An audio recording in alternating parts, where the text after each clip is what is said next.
The simple-hearted and the sincere never do more than half deceive themselves.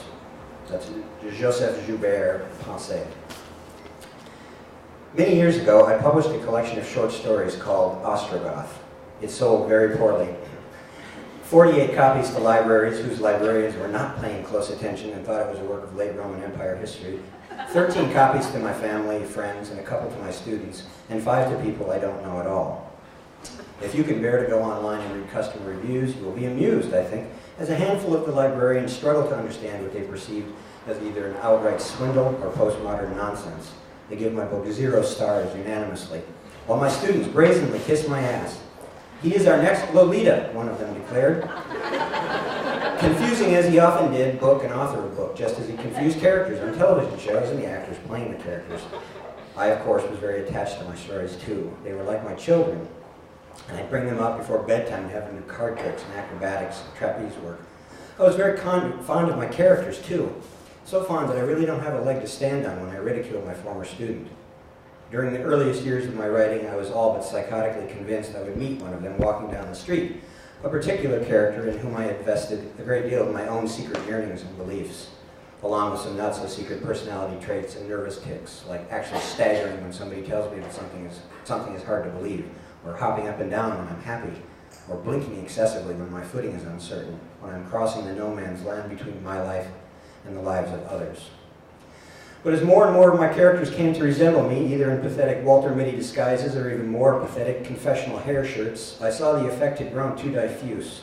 All that psychological bravado seemed to depend on a laugh track you couldn't really hear. Eventually the thought of another me became sickening. The artist can sit in his cell looking at a skull for years, abandon his family, lose his friends, and remain as powerless and confused as the day he began his spiritual exercises.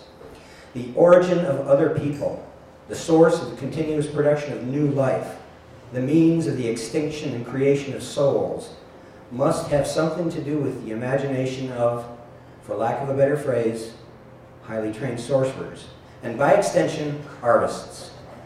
We artists must be the visible end of that spectrum. We must have something to do with the creation of something out of nothing, and therefore ought not be driven from town for suspecting that we can make another self. But in the end, there's nothing you can do about it. You can't prove it's possible, much less produce the goods or the bads, as the case may be. And you have to give it up and learn to enjoy the simple things in life. Literature is a weedy meadow made terribly soft and lumpy with the graves of doppelgangers, with secret sharers, with twins and doubles and dream narrators who can be no one else but ourselves, and men coming back to claim lost identities, or feigning death to shake and slough off unsatisfactory selves. Jekylls, Hydes, princes, paupers, nature stomping the shit out of nurture. And I was immersed in this literature. Hawthorne and Poe and Stevenson and Conrad. Shakespeare's Comedy of Errors, a BBC production from the early 80s with Michael Kitchen and Roger Daltrey, whenever I needed a break and a laugh. And at the same time, just after Kirkus Reviews gave Ostrogoth a starred review, I got letters, 5 of them, from the people I didn't know who bought the book. One asked, "Are you the Gary-Amdahl who lived in Rochester in the late 60s and dated my sister Karen for a while?" I had lived in Rochester in the late 60s, but I had no memory of a Karen. In any case, I'd been too young for dating when I lived in Rochester. The second asked if I lived in St. Paul in the late 80s and early 90s and played guitar in a blues band called Ceremony and Lone Tree. Yes to the former and no, I wish to the latter. The third wondered if I lived in Rhode Island, no mention of dates, and was heir to the Amdahl computer fortune. Again, yes, Rhode Island, no fortune. The fourth, had I been to a party in northwestern Connecticut where I'd met Arthur Miller and refused to shake Henry Kissinger's hand.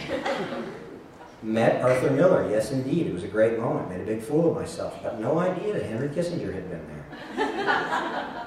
The fifth was from an address in Madrid.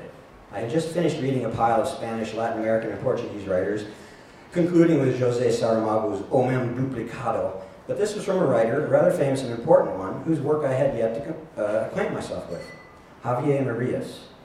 It was a large but not bulky envelope, hand-addressed, and the letter was formal, but very friendly in tone, written on a typewriter. Was I this Gary-Amdahl? He referred me to the enclosed, beautifully produced chapbook, an early story of his called El Noruego, which I translate as The Norwegian.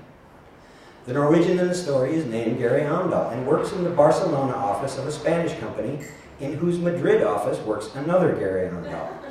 They are alike in every way, down to the most minute details and urges, and the very short story describes the struggles of the narrator, Gary, to become different from the other Gary. You can search the antiquarian internet for days, weeks. You can Google the shit out of my name, Javi Marias Norwego, and find absolutely nothing. I apparently have the only copy of this book, and Senior Marias no longer replies to my letters.